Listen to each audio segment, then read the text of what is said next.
Sukacita sekali bisa kembali di hadapan Anda dalam worship night dan tidak terasa ini adalah worship night yang ke-40. Saya memberikan judul purity atau kemurnian.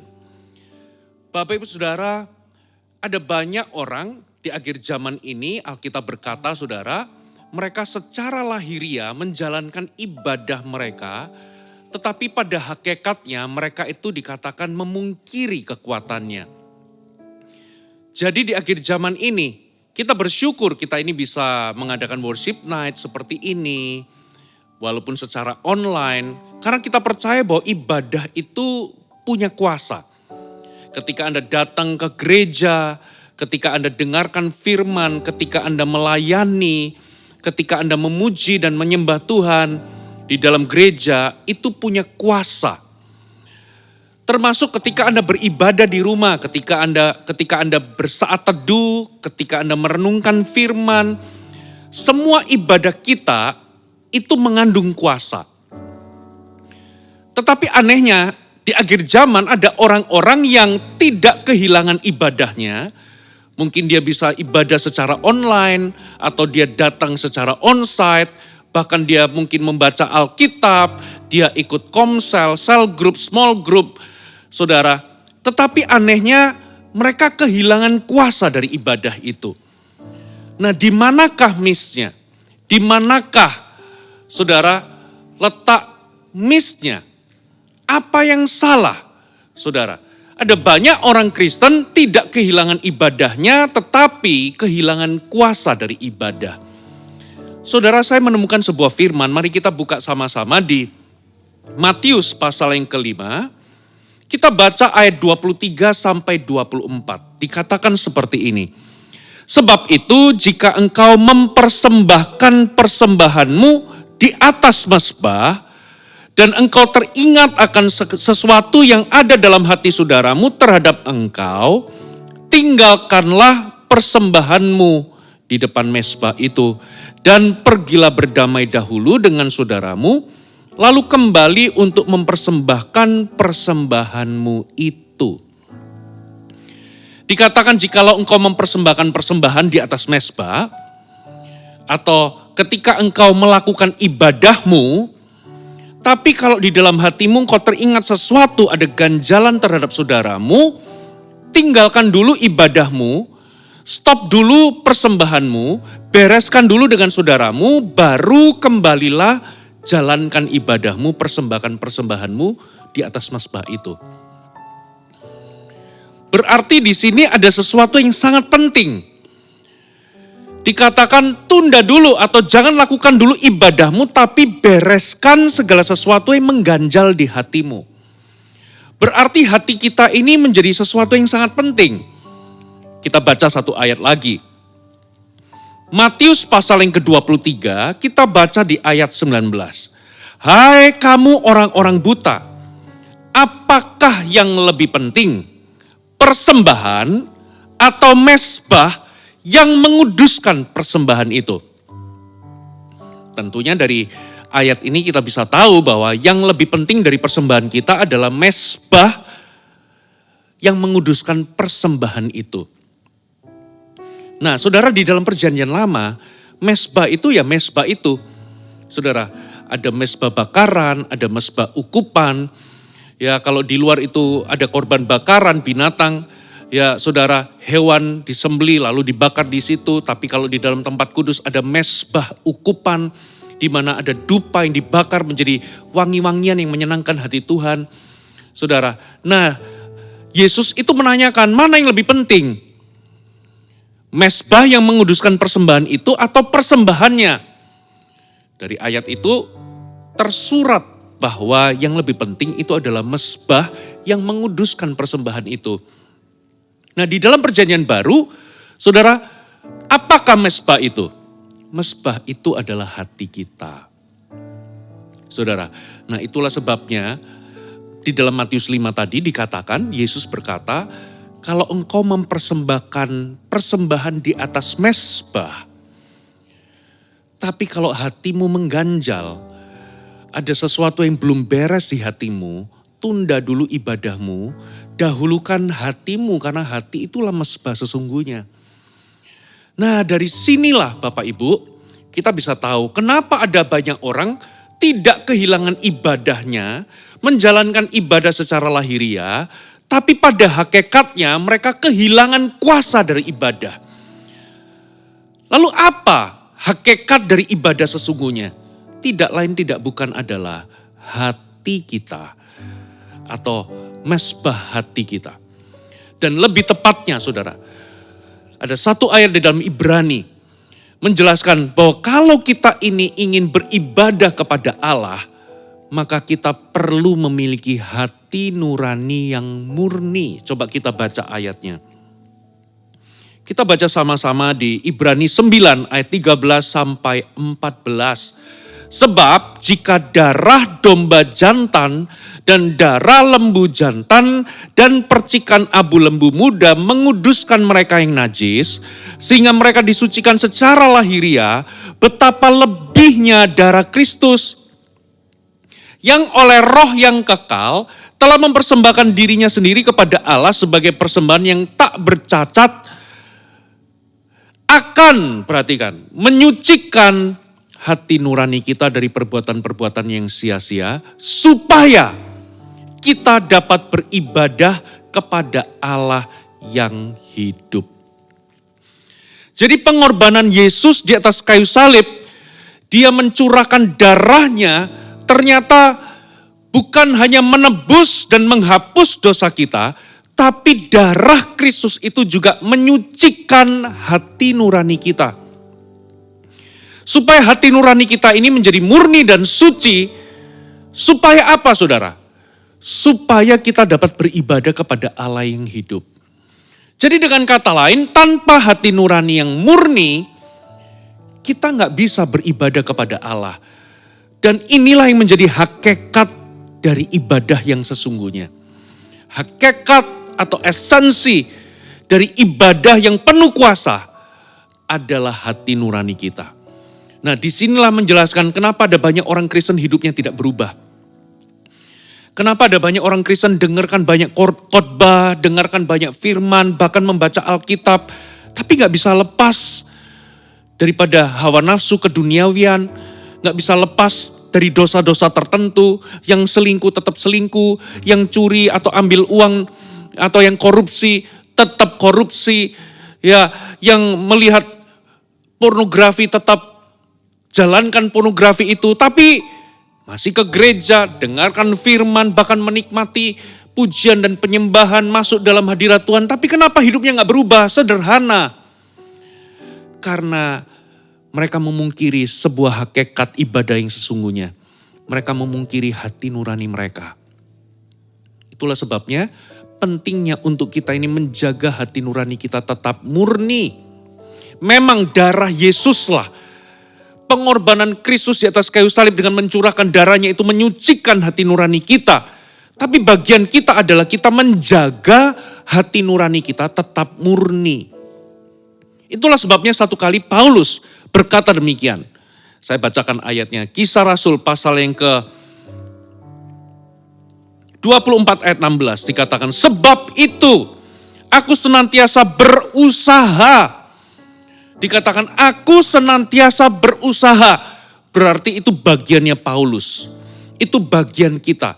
Kita harus senantiasa berusaha. Berusaha untuk apa? Untuk hidup dengan hati nurani yang murni di hadapan Allah dan di hadapan manusia. Jadi bagian Tuhan itu adalah melalui pengampunan dosa, melalui darah Kristus yang dicurahkan bagi kita, ia menyucikan hati nurani kita. Supaya dengan demikian kita itu bisa beribadah kepada Tuhan. Karena itulah hakikat ibadah sesungguhnya, yaitu hati nurani yang murni. Tanpa hati nurani yang murni, ibadah kita menjadi ibadah tanpa kuasa. Hanyalah sebuah liturgi yang kosong, dingin, dan tidak mengubahkan apapun. Itulah sebabnya, saudara, banyak orang Kristen secara lahiriah menjalankan ibadahnya tapi memungkiri kuasanya. Mereka tetap terikat dalam hawa nafsu, kata Alkitab.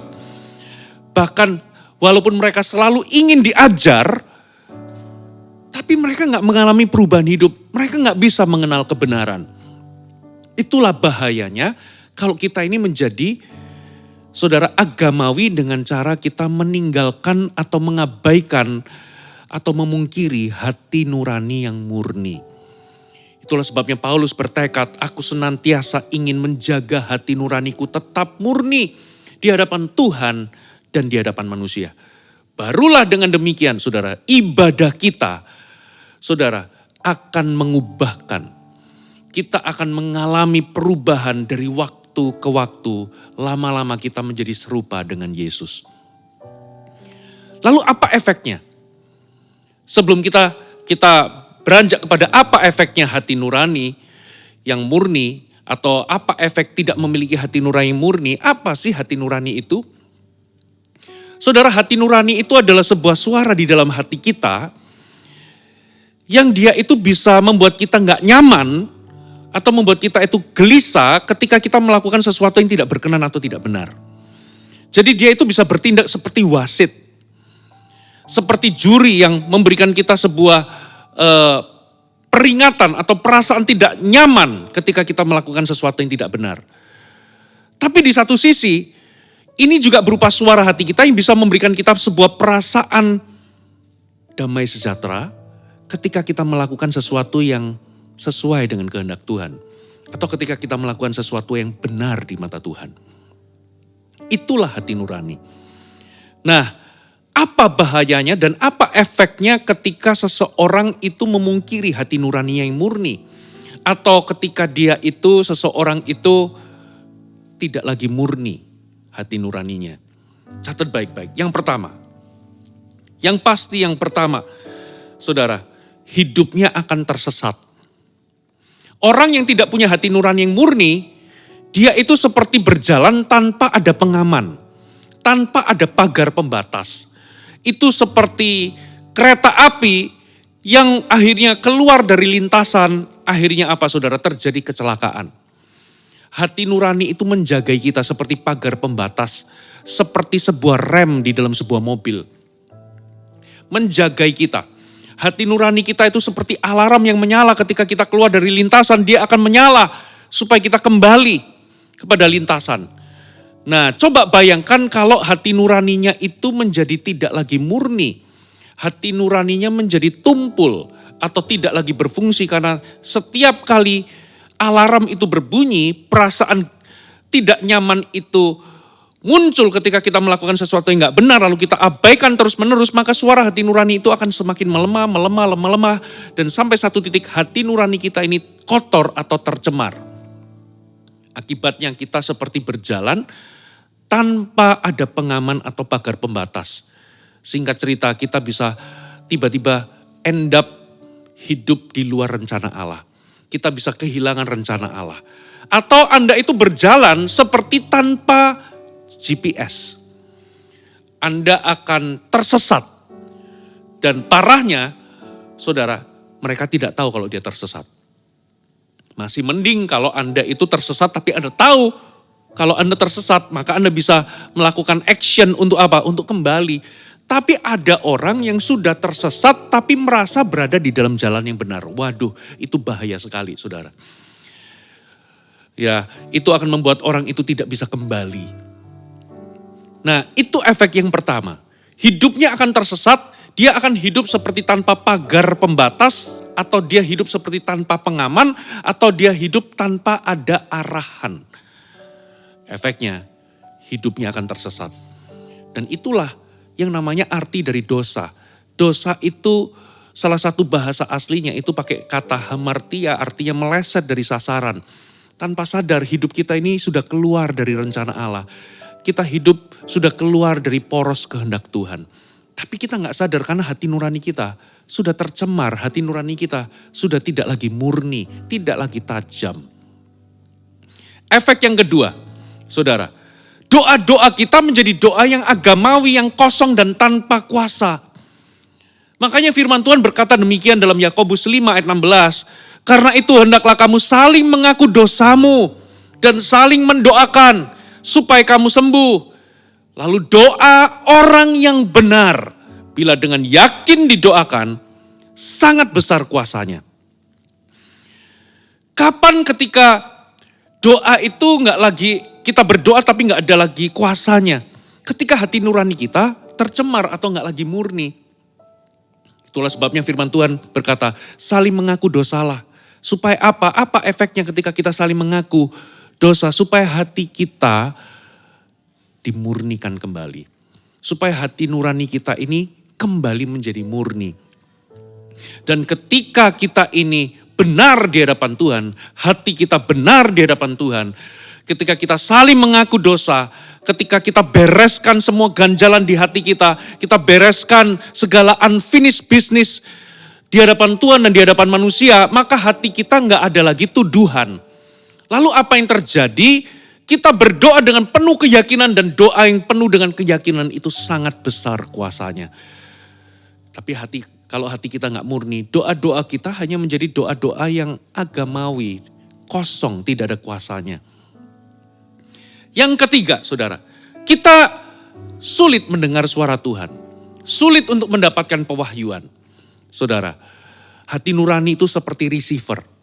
Kalau iblis berhasil mensabotase hati nurani kita, mencemarkan hati nurani kita, itu seperti antena di dalam rumah kita atau modem internet kita, itu rusak, gak bisa menerima signal, tidak bisa menerima gelombang. Akibatnya apa? Kita nonton TV, ya ke channel yang kita mau, TV kita gak bisa menangkap. Kenapa? Karena receivernya rusak. Padahal Alkitab berkata dalam Matius 16 ayat 7 dikatakan begini, aku memuji Tuhan yang telah memberi nasihat kepadaku. Ya, pada waktu malam hati nuraniku mengajari aku. Ternyata Tuhan itu tidak pernah diam. Diam-diam Tuhan itu memberikan kita nasihat. Tuhan itu memberikan kita sebuah pengajaran kepada kita. Pada malam hari. Lewat apa Tuhan memberikan kita nasihat, pengajaran atau pewahyuan? Lewat hati nurani. Dan kalau iblis berhasil merusak hati nurani kita, kalau kita kehilangan kemurnian hati nurani kita, itu seperti receiver kita rusak. Kita gak bisa menerima hikmat, kita gak bisa dengar suara Tuhan, kita gak mendapatkan pewahyuan dan tuntunan. Singkat cerita, kita menjadi frustasi, kita menjadi hilang akal, kita gak ngerti apa yang harus kita lakukan, kita putus asa, kita stres, dan lain sebagainya.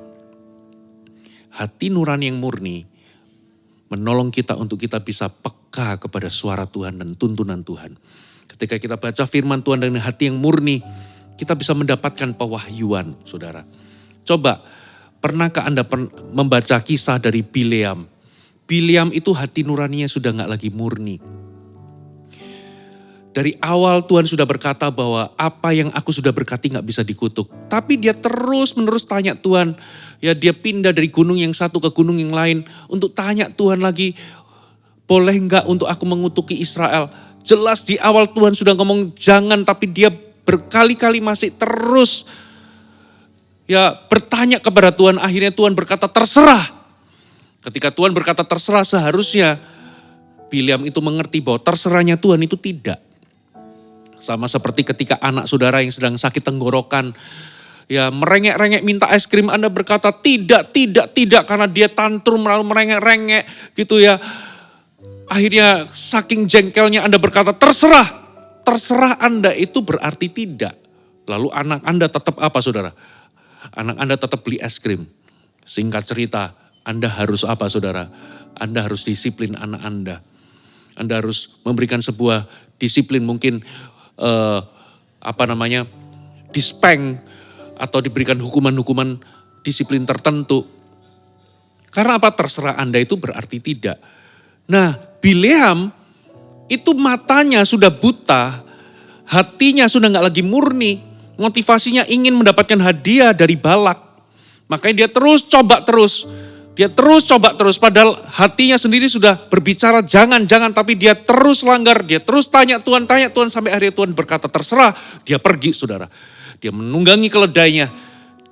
Bahkan saudara, ketika hati nuraninya sudah rusak, tumpul, dia bahkan gak bisa melihat ada malaikat di depan sana menghunuskan pedangnya hendak membunuh dia.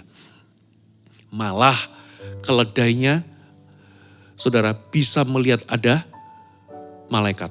Keledai coba berusaha untuk memberitahu dia, tapi karena dia sudah mati hati nuraninya, tumpul hati nuraninya, dia nggak bisa paham. Dan akhirnya apa saudara? Keledainya bisa bicara. Perhatikan, keledai itu bisa jadi profetik melihat malaikat dan bisa menyampaikan suara Tuhan. Bahkan nabinya sendiri sudah jadi tumpul. Itulah yang terjadi ketika hati nurani kita tidak lagi murni. Kita sulit mendengar suara Tuhan. Kita sulit mendapatkan pewahyuan dan nasihat Tuhan. Yang keempat saudara, kita nggak bisa hidup tenang. Kenapa saudara? Alkitab berkata demikian. Yakobus 1 ayat 7 sampai 8. Orang yang demikian janganlah mengira bahwa ia akan menerima sesuatu dari Tuhan. Sebab orang yang mendua hati tidak akan tenang dalam hidupnya. Orang yang kehilangan hati nurani yang murni, orang itu akan mendua hati. Sama Tuhan iya, sama dunia iya. Nah, orang yang mendua hati dikatakan tidak akan tenang hidupnya. Saudara, bagaimana Anda bisa tenang? Bagaimana Anda bisa tidur nyenyak? Kalau Anda terus menyimpan dosa, Anda terus tinggal di dalam dosa, Anda tidak mengakuinya atau membereskannya. Hati nuranimu terus menuduhmu. Anda pasti nggak akan bahagia. Anda gelisah. Tidur nggak bisa, tidur nyenyak. Saudara, Anda gelisah. Itu sama seperti kalau Anda punya teman di sekolah, ya katakanlah saya ceritakan sebuah ilustrasi. Anda punya teman dekat di sekolah, lalu Anda bersama dengan teman Anda disuruh guru Anda pergi ke kantornya untuk ambil sebuah file. Lalu Anda berdua pergi ke sana tanpa sengaja, di kantor itu Anda memecahkan vas kesayangan dari guru Anda yang sangat mahal harganya. Lalu teman Anda berkata, tenang, ini rahasia kita bersama. Kita nanti ngaku aja bahwa ini kita datang di situ itu sudah pecah. Mungkin ada kucing lewat atau apa, ini menjadi rahasia kita berdua. Ya, lalu keesokan harinya teman Anda berkata, aku minta dong uang 10.000. Waduh, ini satu-satunya uang sakuku. Hei, ingat kamu kemarin pecahin vas bunga. Kalau kamu gak kasih uang sakumu, nanti aku kasih tahu ibu guru bahwa kamu yang memecahkannya. Akhirnya dikasih. Besoknya minta 20.000. Akhirnya dikasih. Selama seminggu Anda gak bisa jajan di sekolah. Ya, karena apa? Tiap kali teman Anda ini selalu mengingatkan dan mengancam memberitahukan rahasia Anda. Lalu apa yang terjadi? Anda berat badannya udah tambah kurus, kenapa? Anda sudah jarang makan karena tiap kali dimintain duit terus. Singkat cerita Anda jadi gelisah. Anda gak tenang. Lalu Anda memutuskan untuk mengaku kepada guru Anda. Dan guru Anda memang kecewa. Guru Anda akhirnya marah. Tapi ya sudah, guru Anda mengampuni. Udah kamu gak usah ganti. Ya yang penting kamu sudah jujur. Berikutnya, ketika Anda ketemu sama teman Anda, ketika teman Anda minta uang, ayo minta uang 20.000, minta uang saku. Anda berkata, aku gak akan kasih. Loh nanti aku laporkan loh ke guru, silakan laporkan. Gitu ya, silakan laporkan. Kenapa saudara Anda berani? Anda jadi tenang karena Anda sudah mengaku. Begitu pula kalau Anda tidak pernah membereskan dosa, kalau Anda tetap tinggal di dalam dosa, kalau Anda tetap punya unfinished business, hati nuranimu akan terus menuduhmu. Bagaimana Anda bisa hidup tenang? Bagaimana Anda bisa bahagia? Anda pasti gelisah. Yang berikutnya saudara. Yang kelima, imannya menjadi rapuh, tidak tahan uji, gampang patah. Kita berkata 1 Timotius 1 ayat 19, beberapa orang telah menolak hati nuraninya yang murni itu. Dan karena itu kandaslah iman mereka. Saudara, ternyata hati nurani dengan iman itu sangat erat hubungannya. Kalau kita tidak menjaga hati nurani kita tetap murni, kalau kita mengabaikan hati nurani kita yang murni, kita dikatakan di sini menolak hati nurani kita yang murni, sehingga akhirnya menjadi tidak murni, iman kita bisa kandas. Itulah sebabnya beberapa orang mudah patah, putus asa, depresi, karena gak punya iman. Padahal iman itu dikatakan, iman kita itu mengalahkan dunia, kata Alkitab. Kita menjadi nggak bisa tahan terhadap yang namanya ujian, pencobaan, godaan. Kita nggak bisa tahan. Saudara, karena apa? Iman kita lemah karena kita nggak menjaga hati nurani yang murni. Yang berikutnya saudara, kita nggak punya keberanian untuk mendekat kepada Tuhan. Akibatnya kita nggak bisa intim sama Tuhan. Pernah nggak Anda merasa bahwa aku ini kok nggak mau mendekat kepada Tuhan? Jangan-jangan karena Anda nggak pernah bereskan hati Anda, saudara. Sehingga Anda terus merasa nggak layak, Anda merasa ada perasaan malu, ada perasaan, itu akan menghalangimu untuk mendekat kepada Tuhan. Firman Tuhan berkata demikian, 1 Yohanes 3, 21-22, saudara-saudaraku yang kekasih, jikalau hati kita tidak menuduh kita, maka kita mempunyai keberanian percaya untuk mendekati Allah. Dan apa saja yang kita minta, kita memperolehnya daripadanya karena kita menuruti segala perintahnya dan berbuat apa yang berkenan kepadanya. Kalau hati kita menuduh kita, berarti kita ini tidak melakukan perintahnya dan kita hidup gak berkenan kepadanya. Dan apa akibatnya? Kita gak punya keberanian untuk mendekati Allah karena hati kita menuduh kita. Itu sebabnya ini menjadi alasan kenapa beberapa orang gak bisa intim, gak bisa dekat sama Tuhan. Dia kayak punya jarak sama Tuhan. Karena apa? Hatinya gak beres. Dia melakukan sesuatu yang gak berkenan di hadapan Tuhan dan gak dibereskan. Saudara, akibatnya dia gak pernah bisa intim atau dekat dengan Tuhan. Yang terakhir, saudara, apa efeknya kalau hati kita gak murni, hati nurani kita gak murni? Saudara, kita gak bisa memiliki pelayanan yang berkenan di hadapan Tuhan. Dan kita gak bisa punya keberanian untuk menjadi saksi. Kita gak bisa punya keberanian untuk bersaksi. Kenapa? Karena hidup kita sendiri gak berkenan. Pelayanan kita juga gak berkenan. Saudara, 2 Timotius 1 ayat 3, aku mengucap syukur kepada Allah yang kulayani dengan hati nurani yang murni. Berarti semua pelayan Tuhan, kalau kita mau melayani Tuhan, pastikan kita melayani dengan hati nurani yang murni. Seperti yang dilakukan nenek moyangku dan aku selalu mengingat engkau dalam permohonanku baik siang dan malam.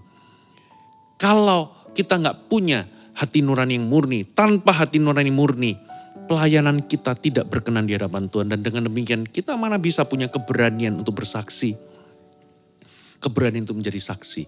Pelayanan kita jadi tidak efektif, Bapak Ibu.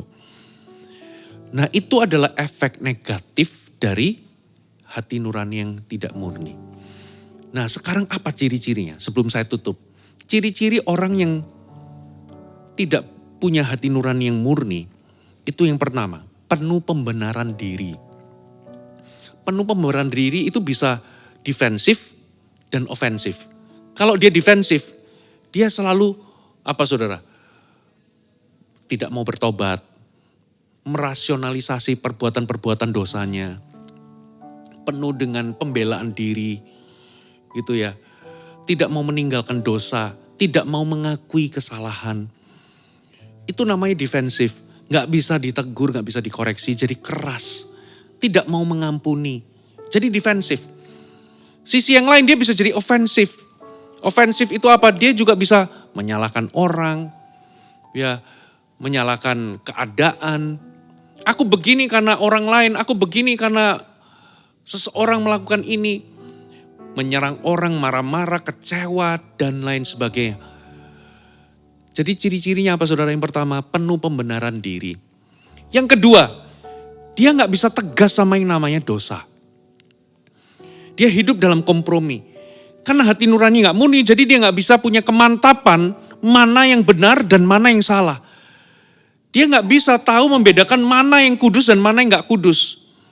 Dia gak punya kemantapan itu, itulah sebabnya dia selalu akan berdiri di daerah abu-abu. Dia menjadi seperti bunglon. Kalau dia berdiri di background yang putih, dia jadi putih. Kalau dia berdiri di background yang hitam, dia jadi hitam. Dia membiarkan lingkungannya menentukan siapa dirinya. Dan biasanya tipe yang seperti itu, lack of conviction, gak ada ketetapan hati untuk hidup suci. Dia menjadi labil, jatuh bangun dalam dosa, ya, dan gak mengalami pertumbuhan. Ciri-ciri yang ketiga, dia mengalami stagnasi atau kemandekan rohani, bahkan kematian rohani. Itu ciri-ciri orang yang hati nuraninya tidak murni. Tapi dia bisa tetap kebaktian. Dia bisa tetap ke gereja, tapi nggak ada perubahan hidup, kan hati nuraninya tidak murni. Lalu Pastor Fuji, bagaimana aku bisa mengembalikan hati nuraniku yang tumpul, yang tidak murni, menjadi kembali tajam dan menjadi murni?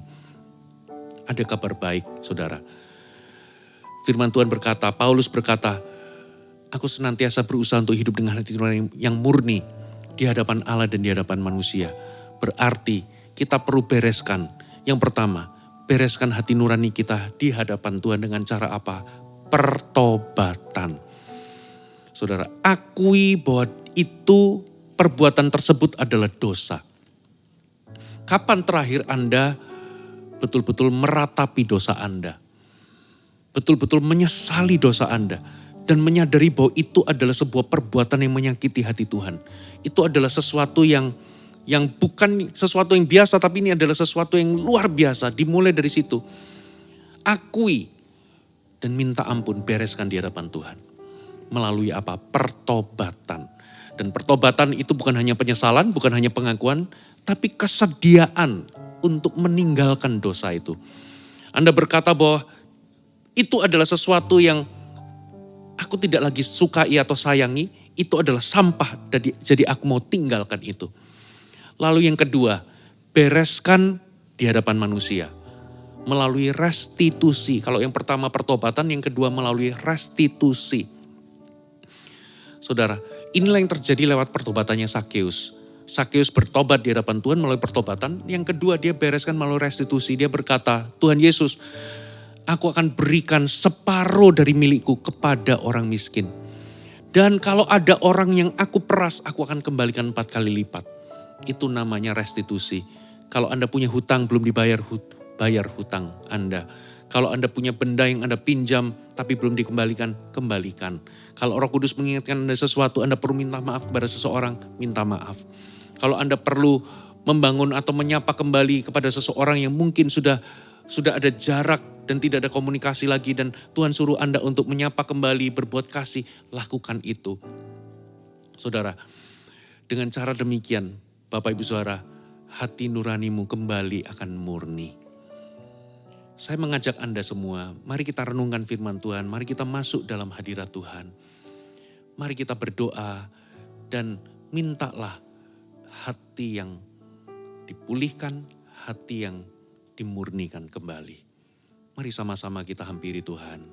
Terima kasih Tuhan. Ubah hatiku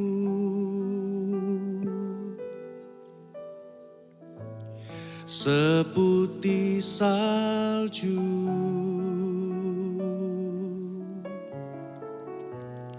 ubah hatiku